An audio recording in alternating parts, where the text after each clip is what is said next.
আসসালামু আলাইকুম সুপ্রিয় শিক্ষার্থী, আশা করি সবাই ভালো আছো। আমাদের আহ, ইতিহাস সামাজিক বিজ্ঞান যে বই, এখানে যে ইতিহাস ও সামাজিক বিজ্ঞান বইয়ের যে আমাদের গত পর্বে আমরা অমর্ত্য সেনের জীবন কাহিনী সম্পর্কে আলোচনা করেছি। তো আমাদের আজকে বিষয় হচ্ছে ফজলুর রহমান খানের বিষয় সম্পর্কে আলোচনা করা। তো এখানে রিডিং পড়ার কিছু নেই, রিডিং তোমরা পড়তে পারো এবং রিডিং পড়ার পিছনে অনেকগুলো কারণ থাকে।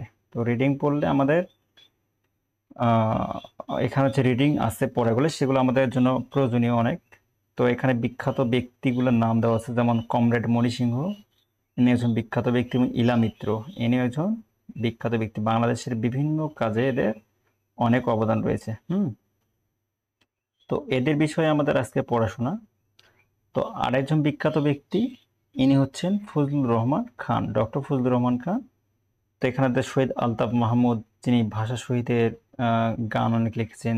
জহির রায়হান, যিনি বাংলাদেশে চলচ্চিত্র নির্মাণ করছেন। এবং তারপর আমাদের এখানে সিএস টাওয়ার, এনার যে প্রকৌশলী ছিলেন, তিনি বাংলাদেশের একজন ব্যক্তি, ডক্টর ফজলুর রহমান, যেটা তৈরি করছিলেন তিনি।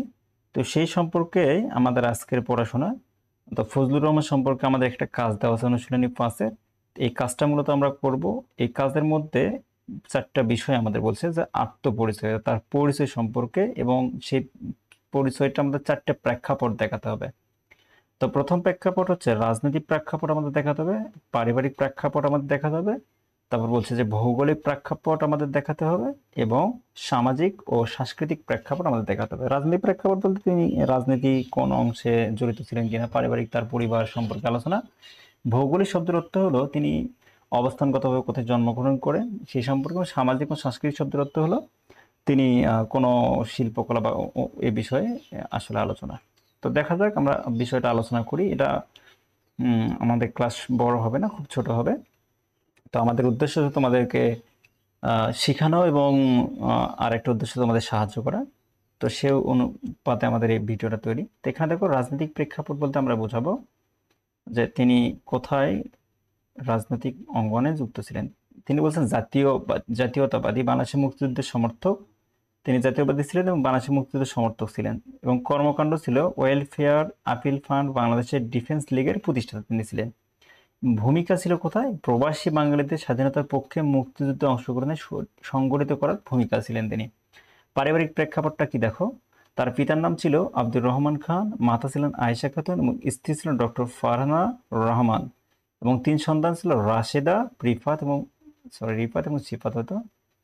আচ্ছা, তারপর ভৌগোলিক প্রেক্ষাপট শব্দটা তো দেখো, এখানে জন্মগ্রহণ বলা আছে। জন্মগ্রহণ করছে কোথায়? বাংলাদেশের ফরিদপুর জেলার কাশিয়ানী উপজেলা গোপালপুর গ্রাম। শিক্ষা, তিনি ঢাকা বিশ্ববিদ্যালয় ও কলোরাডো বিশ্ববিদ্যালয়ে শিক্ষা গ্রহণ করেন। কর্মজীবন কোথায় করেন?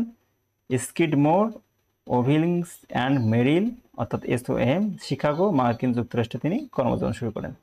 সাংস্কৃতিক প্রেক্ষাপট দেখো কোথায় হবে। সাংস্কৃতিক প্রেক্ষাপট হতে গ্রামীণ পরিবারে জন্ম তার, বাঙালি জাতীয়বাদী পরিবার, উচ্চশিক্ষিত ও মেধাবী, উদারনৈতিক মূল্যবোধে বিশ্বাসী, এবং আন্তর্জাতিক খ্যাতিসম্পন্ন, শিক্ষা ও গবেষণার প্রতি নিবেদিত। হুম এবং বাঙালি সংস্কৃতি ঐতিহ্যের প্রতি গর্ববোধ, এটা তার সামাজিক এবং সাংস্কৃতিক প্রেক্ষাপট। তো এতটুকু আমাদের বিষয় এবং এই অংশটা আমাদের পরবর্তী বিষয়গুলো আলোচনা করা হবে।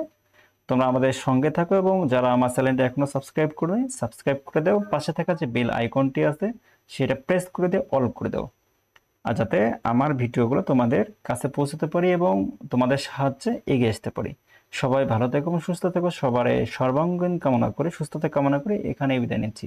খোদা হাফেজ।